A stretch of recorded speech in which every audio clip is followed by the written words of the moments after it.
வீடு இருக்குன்ற ஒரு சந்தோஷம்லாம் இருக்காது. வீட்டுக்குள்ளே போகும்போதே இது என்னோட வீடு அப்படின்னு டெய்லி அப்படி தான் போவேன்.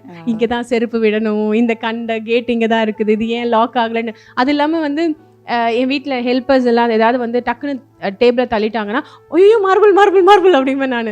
உடனே வந்துட்டு கிரானைட் கிரானைட் ஏதாவது ஒன்று சொல்லிட்டு தான் இருப்பேன் அவங்கள.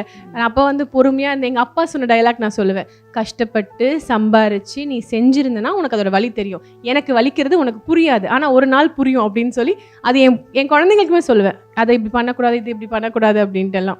அந்த செவத்துலலாம் கிறுக்குனாங்கன்னா நான் மைண்ட் பண்ண மாட்டேன், பெயிண்ட் தானே கிறுக்கிக்கிட்டோம் அப்படின்னு சொல்லிட்டு. பட் ஏதாவது வந்து பேத்து எடுத்துட்டாங்க அப்படின்னா அவ்வளோதான். நான் சொல்வேன், உனக்கு புரியாது நான் சொல்கிறது, ஆனால் வலிக்கிற மாதிரி தான் இருக்குது, எனக்கு ரொம்ப வலிக்குது, அது அப்படி பண்ணாது அப்படின்னா. நான் ரொம்ப இந்த மெட்டீரியல் திங்ஸுக்கெலாம் நான் ரொம்ப இது பண்ணுவேன், அதாவது லவ் கொடுப்பேன்.